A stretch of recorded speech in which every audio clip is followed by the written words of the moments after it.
Welcome into this postcast presented by Prize Picks here on the Locked On Philadelphia Sports YouTube channel. It was incredible. Phillies lock up their first series win of the season in D.C. at Nationals Park. JT Realmuto gets disrespected and makes the Washington Nationals pay for it big time. They made the call on the broadcast. JT Realmuto absolutely 100% cashed in. There's really not many things better in the world of baseball than getting disrespected by a pitcher, walking the guy in front of you, walking Bryce Harper, intentional walk. He takes his base. JT steps up. Rest is history. 3-run home run to help get the Phillies really going in this game today against the Nats. Phillies, like I said, clinch their first series. Bullpen continues to deal as yet again the bullpen arms pick up for a pitcher that was doing pretty well in that game there against the Nationals. First, Aaron Nola yesterday, and then Ranger Suarez gives you 6 innings of 2-run baseball and absolutely looked like the Ranger Suarez from his first start of the season. You love to see it. We'll break it down, all that and more coming up here on the Philadelphia YouTube channel for Locked On Sports. And also this postcast, don't forget, is brought to you by Prize Picks, the easiest and most exciting way to play daily fantasy sports. Go to prizepicks.com/LockedOnMLB, all lowercase, Locked On MLB, for the first deposit match up to $100. This is Phillies Postcast. You are Locked On Phillies Postcast, part of Locked On Sports Philadelphia, on the Locked On Podcast Network. Your team every day. Welcome in. My name is Mark Farzetta. Once again, this is Postcast, Locked On Postcast, of course, for your Philadelphia Phillies. There's a big game in Philadelphia. We're talking about it right here on this YouTube channel, so make sure you click like and subscribe so you see all that fresh content from podcasts to postcasts. We got it all right here. There really is hard. It's hard to enjoy anything more. And this is jumping right into it. The big three from this game. Number one, hard to enjoy something more than when the batter in front of you gets intentionally walked so that Irvin decides today, the pitcher for the Nationals, says, you know what? I'm going to go after JT Realmuto. And to go through that at bat to start things off, he starts JT Realmuto off with a curveball that he pounces on. JT Realmuto pounced on a first pitch curveball and pulled it down the left field line. And all right, let's see if I get another one of those. Sure enough, he watches another one go by from Irvin, and Irvin goes, all right, well, I guess he's not going to be really swinging much at this. Throws him a third curveball. 2 runners on, JT Realmuto at the plate, throws him a third curveball. I have this feeling that JT Realmuto just stared him down and said, yeah, give me one more of those meatballs there, meat. And sure enough, a curveball hung up over the middle of the plate, just down enough for JT Realmuto, just up enough for JT Realmuto to go down enough to be able to belt it over the left field wall and give the Phillies a 4-0 lead with that 3-run home run from JT Realmuto. Feels good to watch him be able to belt the baseball like he has so far this season, especially in that moment, because you know, if you're in the batter's box, or excuse me, if you're in the on-deck circle and you look up ahead of you and you see just Bryce Harper step into the batter's box and just go, okay, it takes off the gloves and then starts trotting down the first base line, you know it's time. It's time. They drop the gauntlet, drop it right back in front of them, and that's what JT Realmuto did. Great at bat by him. Timing the curveball, really got 3 of those in a row and just said, all right, give me one more. I'm going to make you pay for it. I'm going to make you pay for walking the guy in front of me. I'm going to make you pay for throwing me 3 straight curveballs that I got the timing like nobody's business on. So you go ahead and you give me that meatball. And that's what he did. So number one is JT Realmuto coming up with the big swing of the ball game. That's the number one in the big three. Number two has to do Ranger Suarez without question. Ranger Suarez and what he has been able to do in the first 2 games, first 2 starts of his season has been absolutely 100% fantastic. Picking up from his 2 dominant months that he had a season ago, bringing it right into this season. And what you saw from him tonight was an array of pitches. You saw the changeup working for him. You saw the curveball working for him. I loved my favorite thing about Ranger Suarez's start tonight, this afternoon, I should say, was seeing him go up against Joey Gallo. And he gives up the 2-run bomb of a home run to Joey Gallo, 415 feet to right center field. And Next at bat, Joey Gallo steps up to the plate with Ranger Suarez. It's a 6-pitch at bat. Do you know what pitch? Do you know what pitch Ranger Suarez threw 4 times in the 6 pitches he threw in that at bat? You guessed it, sinkers. So Joey Gallo put one 415 feet in his previous at bat, 415 feet into the bleachers there at Nationals Park. Ranger Suarez says, all right, I'm just going to keep on challenging him. He's a sub-200 hitter for a reason. And sure enough, 4 sinkers ended up getting to strike out on a high sinker, and that's the second time he was able to get Joey Gallo in this game after he hit the 2-run home run for the only runs of the game for the Washington Nationals. So Ranger Suarez showed some guts today. Certainly a day where you would have liked to see him get at least one more inning. He certainly had that knocking on the door, but I got to give Rob Thompson some credit here. And a lot of Phillies fans, and I said before the season when I set the table just for Rob Thompson, he's going to have to win back a lot of Phillies fans after his performance in the playoffs last year, most notably how he continued to go to Craig Kimbrell, and also pulling Christopher Sanchez a little bit earlier than he should have in that game against the Diamondbacks. So he absolutely has to win some fans back. I know a lot of people are upset with him, but so far I think he has pushed the right buttons this season when it comes to using that bullpen. Last night, took the ball away from Aaron Nola. You could have said, maybe you give him one more inning. No. With Joey Gallo coming up, with the opportunity to give Aaron Nola a solid 5 2/3 and just say, you know what? You gave a solid 5 2/3 scoreless. You've done your job. Have a seat. Feel great about yourself the rest of the day. The next 5 days, as a matter of fact, before your next start. Love that Rob Thompson did it. I thought it was the right move. Today, he has Ranger Suarez out there in the 6th inning looking to close it out or at least get that inning under his belt. And he goes to Jeff Hoffman. After he hit Winkler, I think it was for the Nationals, Ranger Suarez was taken out of the game. Jeff Hoffman came in. Jeff Hoffman, in that inning, was masterful. Absolutely masterful in the 7th inning. Winker goes, he gets hit by the pitch by Suarez. Suarez goes right out of the game. Hoffman comes in. Vargas grounds into the fielder's choice, the 3-4 put out there in the fielder's choice. Winker's out at second base, so Vargas reaches it first. Then Lipscomb steps up there, and he flies out to right field to Nick Castellanos. Rosario comes up there, and he grounds out to second base to Bryson Stott on 1 pitch. Hoffman needed 6 pitches in that 7th inning on in relief for Ranger Suarez. 6 pitches, 3 outs. Thank you very much. Nice to see ya. Come out for the next inning, which he did. He came out for the 8th inning as well. Got Garcia to ground out to first, which was great. He did walk Lane Thomas, but then got Meneses to strike out on a slider, and Hoffman came out. Soto came in to get Gallo to fly out to left field. It was a great performance, again, not just from Ranger Suarez, but to bring it to my third of the big 3. This Phillies bullpen. We laughed. We mocked. We said it can't be true at the beginning of the season when MLB.com came out by saying, this bullpen, it's going to be the best bullpen in all of baseball. It's going to be the best bullpen in all of baseball. First day, it was kind of easy to mock it after you have, Zach Wheeler go out there with 6 scoreless, and then all of a sudden your bullpen comes in and blows it. Yeah. I think it's just hard for us to believe. We're scorned as a Philadelphia fan base. We're absolutely scorned as a Philadelphia fan base when it comes to what's going on with this bullpen. We can never just assume that the bullpen's going to be great. You could say that it's just the Nationals, but you got to get on the right foot somehow. You got to get a streak going somehow. You got to get some good vibes going somehow. And if it's this Washington Nationals team that's going to help you get off on the right foot to start the season and maybe a little bit of a roll, then so be it. But Jose Alvarado came in today. He got the save for the Phils. He got squeezed to say the least, in that 9th inning that he came on in relief to get that save, and he was able to make the most of it, fortunately, and the defense was there to back him up. But it was a great job by him, great job by Jeff Hoffman, great job by Gregory Soto as well, to come out there and absolutely handle their business. One more bonus I'll throw in here when it comes to the Phillies and what they were able to do today. It comes down to being able to hit with runners in scoring position. The Phillies didn't do a lot of that today. We'll get to that in the next segment. But one thing that I really was looking forward to seeing this year. So Brandon Marsh was your starting center fielder a year ago. Then Johan Rojas came up, hit over 300. It was incredible in center field as a defensive player, of course. And Brandon Marsh got sidelined a little bit, benched, in other words. Not as many opportunities there for him.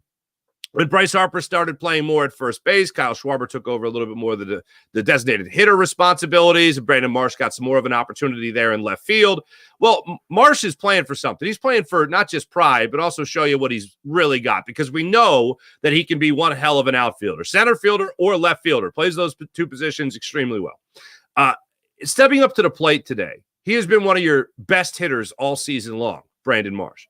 So he goes up to the plate again today, and you see him step up there in that ninth inning. And he's come up with some bigger hits, 3-hit night the other night there against the Reds. But he steps up to the plate tonight with an opportunity to make something happen. And the Phillies had, again, struggled with runners in scoring position. But in that ninth inning, Alec Bohm steps up to lead things off. He's able to work a walk. Stott then, unfortunately, gets Bohm out at second base with a fielder's choice. But then Stott's on second after he goes from first to second on a stolen base. Castellanos works a walk for himself. So now you got runners on first and second with one out. Brandon Marsh steps to the plate. There have been a couple other instances in this game where the Phillies had runners in scoring position and failed to cash in, failed to tack on some good insurance runs.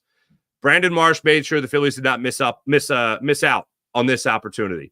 He smacks a single into center field for an RBI single, made it a 5-2 ball game for that one more insurance run.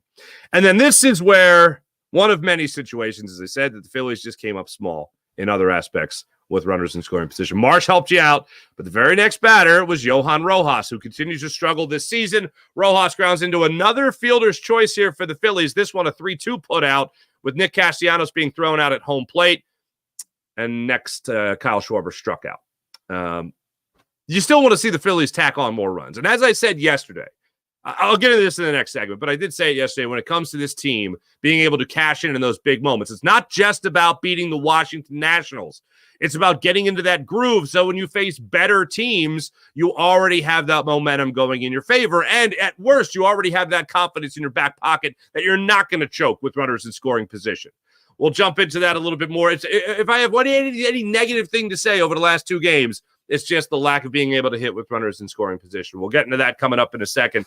But before we do anything else, I do have to tell you about some of our great sponsors, which we'll do in a moment. Don't forget, ladies and gentlemen, this fine postcast is brought to you by Factor. Eat stress-free this spring with Factor's delicious, ready-to-eat meals. Every fresh, never frozen meal is chef-crafted, dietitian-approved, and ready to eat in just 2 minutes.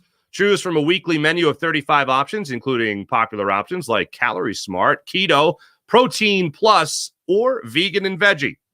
Also, discover more than 60 add-ons every week, like breakfast, on-the-go lunch, snacks, beverages, so you can also make sure that you're fueled and feel good all day long. Get started today. Try meals that feature premium ingredients like filet mignon. Come on, treat yourself. Shrimp, oh, absolutely. Truffle butter, broccolini, and asparagus. And let's not forget about this. No fuss, no mess meals. Thank you, Factor. Head to factormeals.com/LockedOnMLB50. and use code LOCKEDONMLB50 to get 50% off your first box plus 20% off your next box. Not too shabby. That's promo code LOCKEDONMLB50 at factormeals.com/LOCKEDONMLB50 to get 50% off your first box plus 20% off your next box while your subscription is active. So let's not forget about that. Also, how about the amazing people at Prize Picks? Prize Picks is America's #1 fantasy sports app with more than 30 million members. Not bad at all. It is the easiest and most exciting way to get in on the action while you watch your favorite sports and players.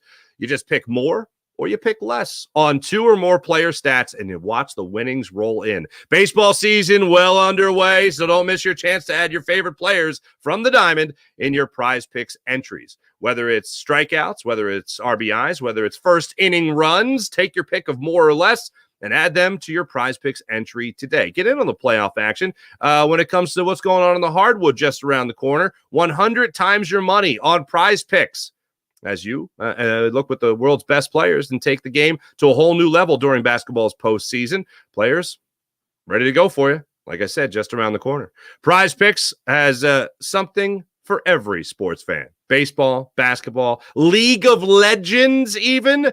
everything in between as well. You could pick LeBron. You could pick Shohei Ohtani if you like. You can put them all right there, and they'd be all in your corner. Prize Picks, something for every sports fan. Download the app today and use code LOCKEDONMLB for a first deposit match of $100. That's promo code LOCKEDONMLB for a first deposit match up to $100.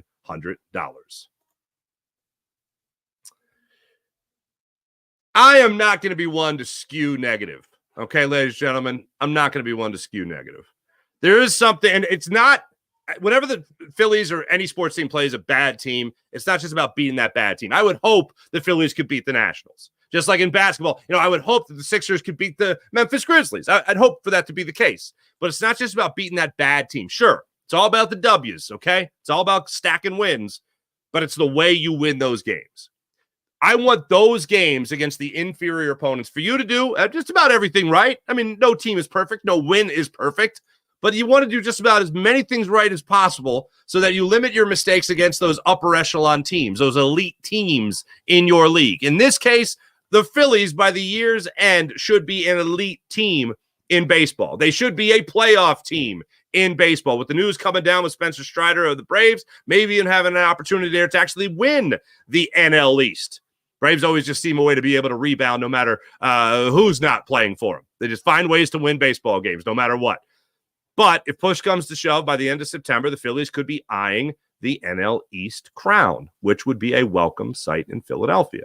Should they be an elite team? Absolutely. So when you face these teams like the Washington Nationals that struggle mightily to get through a season, you want to know that when you come out of that series, you did exactly what you were supposed to do. I call it prove it games. You talk about, must-win games and stuff like that. How about prove it games? Prove that you're not a team that deserves to be on the lower tier with the Washington Nationals. Do what you're supposed to do, in other words. Sweep the Washington Nationals. That's what you should do. At the worst case scenario, you should at least win the series, which the Phillies have obviously locked up. But I tell you all that to tell you this. If the Phillies are going to look like a team that is going to be there at the end of the season, then they need to handle their business against these types of opponents. And when you struggle with runners in scoring position the way they did today, the way they did yesterday, well, then that is some cause for concern. And today, as you're watching the Phillies go through this game, they step up to the plate 10 times with runners in scoring position. Only twice did they get hits. Yesterday was another story, still in the lower 200s there. You need to step up in those situations to make sure you're cashing in on every single opportunity that's being presented to you. But I'm looking at the Phillies today. They're 2 for 10 with runners in scoring position. Now, 2 of those at-bats did come from Johan Rojas. Not really expecting a lot from Johan Rojas. Brandon Marsh, I mentioned, he was 1 for 3. Kyle Schwarber, 0 for 1. JT Realmuto, 1 for 2. One of those, of course, was his 3-run homer there in the 3rd inning. Stott had an opportunity. Castellanos had an opportunity. Both those guys 0 for 1 with runners in scoring position. You cannot continue to put up numbers like this and expect to win ball games. Now, as much as I love the idea of belting a 3-run home run every game, it's not something you can really hang your hat on, unlike the 2008 Phillies where you're able to see that. This time around, it's going to be a little bit more difficult to do that. You need those consistent runs. You need those consistent hits. When you have ducks on the pond, you got to bring them in. And that's what the Phillies struggled at last year. The Phillies are struggling again at this point this season as well. They're able to get past that. They're able to get over that hump. And all of a sudden, you're talking about a team playing consistent baseball. They got the St. Louis Cardinals for a 3-game series in St. Louis after this. Heard the weather's actually going to be nice, so maybe it's hitting season already out there in St. Louis. But with the Phillies and runners in scoring position, it's something they have to correct in the very near future. One thing I will say on a positive note, speaking of being negative, and I'll go to positive, the guy that I've been negative on pretty much all season long, even dating back to last postseason in the NLCS against the Diamondbacks, Nick Castellanos. Nick Castellanos was 0 for 18. 0 for 18 before he was able to get a single there in the 7th inning of tonight's ballgame. Good to see him be able to get on base twice, walk, and a hit tonight. He'd actually been working a couple of walks, which is also out of character. One thing I do try to look for with Nick Castellanos is how much he is laying off the slop, the stuff that's down and away, the stuff that's low in the zone, whatever the case is. I always want to make sure that he is putting good at-bats together. And since being in Philadelphia, since this series had started, I don't know if it was something that Rob Thompson tried to hammer into him and just say, hey, look, you really got to be patient on some of these at-bats, man. You're trying to force situations here. I don't know if it was something that was said. I don't know if it's something that just clicked for himself, but I have noticed him be a little bit more disciplined at the plate than we saw him in the first 2 series of the year. Maybe that last game against the Reds, something clicked for him. And before he went into DC, he said, all right, this is the time I got to make sure I go back to how I started the season a year ago. Because if you remember, you go back to last year, he jumped out of the gate, had 4 hits in the first 2 games. He was a lot more patient. He was working walks. The power numbers didn't come there until a month into the season, for him to start hitting home runs. But all that stuff will come. And if Nick Castellanos gets back to being patient, if it gets back to being selective, then it'll be a much different story for him. It'll be a lot more of what we saw at the beginning of last year when Nick Castellanos started to put together an all-star first half of the season. And that's what we'll be crossing our fingers for, that we get from Nick Castellanos as time goes on here for the Phillies. Something else worth pointing out here. Johan Rojas, for me, is bombing this audition. Before the season started, we talked about Johan Rojas going out there and getting sink or swim time. Just go out there, pass or fail. Now, I'll remind you that the Phillies last did this with Bryson Stott. In the first half of the season, it did not work out for Bryson Stott. The second half of Bryson Stott's season, it absolutely worked out. You had a guy hitting around 300 at that point. It's supposed to 220, around 300 in the second half of the year. And the Phillies, Dave Dombrowski, Joe Girardi at the time, just go out there and do your thing. You are going to be allowed to fail. We want you to fail at some point so you learn how to adjust. Because how it works is, usually you'll come out, you'll actually do pretty well, then the league adjusts to you, and then you struggle. Then you flounder around a little bit, and then you try to respond. And Bryson Stott certainly responded. And watching Johan Rojas this afternoon, take another 0 for 4, batting average now down to .045, on base percentage down to 160. It's very difficult for a Philadelphia fan base to be patient. And I know that it's a lot of fan bases that have a really tough time being patient. Philadelphia, in particular, has a tough time being patient. We'll try our best to be patient. But when we know we got Christian Pache, when we know we have a good left fielder that could be a good center fielder in Brandon Marsh, you want those guys to get more opportunities. I don't know how much longer Philadelphia can be patient with Johan Rojas. One of the first comments I saw from, I think it was when the Phils, or maybe it was Todd Zielecki of MLB.com to put it out there, the starting lineup. One of the first comments was, is Pache alive? Can't help but to feel the same way, but the Phillies seem pretty intent. Even though Dave Dombrowski in spring training, if you remember, to go back to it, Dave Dombrowski said in spring training, Johan Rojas is not an automatic to make the team. Not an automatic to make the team. Well, he hit under 200. Hit under 200 in spring training. Had an on-base percentage of like 214, and he still made the team. He still started. But what do you mean he wasn't a shoo-in to make the team? He seems like it was a shoo-in to make the team. And now, at the plate, terrible. It's not even serviceable. Here's the thing. Not even serviceable. He is lost at the plate. Center field, great center fielder. At the plate, not so great. With the base running blunder that we watched him have there in that Red series, not great. How much longer are the Phillies just going to continue to let him have this moment? My prediction is a long time. I would say at least the rest of this month. At least the rest of this month. Maybe they start to give him a little bit of a break. Maybe they give him like 2 days off. All right, you'll get your head together, then try to bounce back from that. But it certainly seems like they are giving him the opportunity to fail. And right now he's failing. So maybe it's time to snap out of it at some point. We'll see if he gets the day back on the diamond tomorrow. We'll see how that breaks down for Johan Rojas. All right, coming up, we'll look at the series and how it'll finish tomorrow afternoon, 1:35 start time against the Nationals. We'll look at the pitching matchup and see how the Phillies are going to come out of that one. But first, a word from our wonderful sponsors. Robinhood, ladies and gentlemen. Robinhood is great. Do you know that even if you have a 401k for retirement, you can still have an IRA? Robinhood has the only IRA that gives you a 3% boost on every dollar you contribute when you subscribe to Robinhood Gold. But get this. Now through April 30th, Robinhood is even boosting every single dollar you transfer from other retirement accounts with a 3% match. That's right. No cap on the 3% match. Robinhood Gold gets you the most for your retirement thanks to their IRA with a 3% match. This offer is good through April 30th. Get started at Robinhood.com/boost.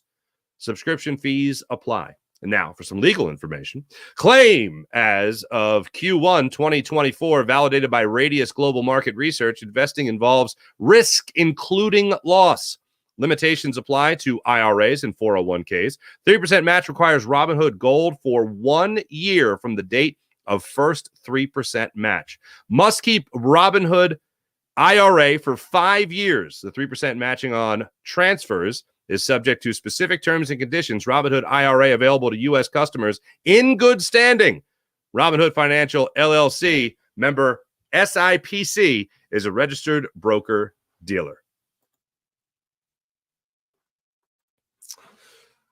So coming up for your Philadelphia Phillies, not only do they go for their first, so they lock up their first series win of the season. Up next, they go for their first sweep of the season against the Washington Nationals tomorrow at 1:35. Phillies right now are 4-4 on the young season, and when they get underway tomorrow at Nationals Park before getting away to St. Louis, they'll put Christopher Sanchez back on the hill against Mackenzie Gore. It'll be a lefty versus lefty matchup tomorrow. Christopher Sanchez coming off a great first start of the season. 8 strikeouts in just 5 innings of work for Christopher Sanchez. He allowed 5 hits as well, issuing just 1 walk. Mackenzie Gore, by the way, he is coming into this ballgame with a 5.06 ERA after just 1 start in the season, of course. 5 1/3, allowing 3 runs, all of them earned on 5 hits, and an 8-4 loss against the Pittsburgh Pirates this past Monday. So hopefully the Phillies will be able to get to that lefty on the hill for the Phils. What I want to see in tomorrow's game, if this is in fact the way it goes down, if the Phillies are going to be able to give Johan Rojas another start in center field, see how he's able to come around and be able to hit left-handed pitching, then see Brandon Marsh maybe snap out of it. Tomorrow might be a day where you see a guy like Whit Merrifield, not Brandon Marsh snap out of it against left-handed pitching, that is. 229 last season against left-handed pitching. Whit Merrifield might be the man, in left field for the Phils. But that's something that the Phillies are going to have to be able to work out tomorrow to see if they can get his bat going in this lineup as well. All these guys, whether it's Johan Rojas, whether it's Nick Castellanos, see him get a hit today was obviously a good thing.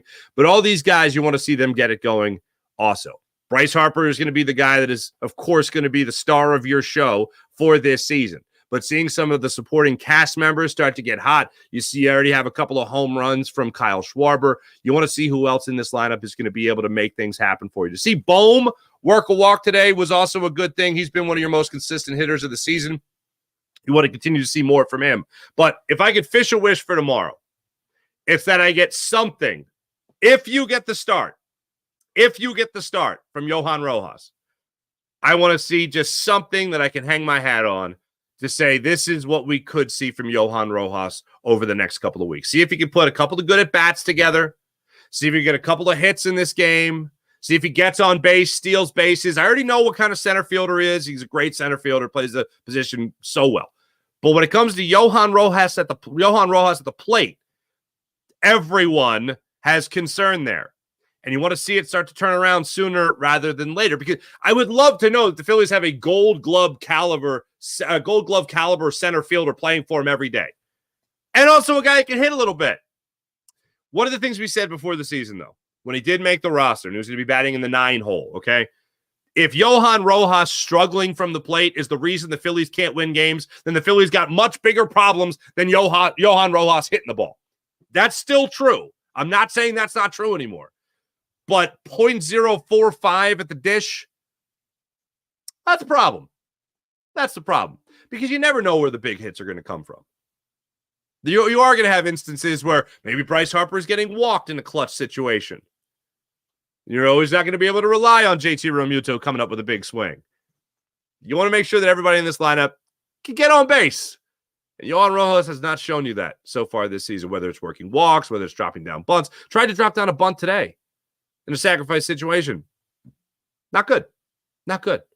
Nothing at the plate from him I've seen in the brief time we've seen him so far this year has led you to think, oh, yeah, he's just about to turn it around. When Bryce Harper had the three home run game, and I'm not putting Johan Rojas and Bryce Harper in the same stratosphere, but I'm just saying in terms of being baseball players, you could tell that the game before, he was starting to square up some pitches. He was maybe just missing. He tattooed one line drive up the middle that got snared. Something like that. All right, just at least timing looks okay. Johan Rojas has not shown me any sign whatsoever that things are about to break out of it. So tomorrow, give me some signs. Give me some signs. And also help this Phillies team to a sweep of the Nationals. Thanks for watching, ladies and gentlemen. Don't forget, this is the Locked On Sports Philadelphia YouTube channel, and you're watching our postcast, of course. Today's actually going to be a doubleheader of postcasts, ladies and gentlemen. We're going to have Sixers coverage, of course, coming up a little bit later tonight after they tip off with the Grizzlies at 8 o'clock. So I'll be back with you guys after that game as well. Doubleheader of postcasts. So don't forget, we got a big game in Philadelphia. We're talking about it on Locked On Phillies postcast, Locked On Sixers postcast later on today. Locked On Sports Philadelphia YouTube channel. Make sure you hit like and subscribe and all that good stuff. Be back with you guys tonight following Sixers Grizzlies. See you guys then.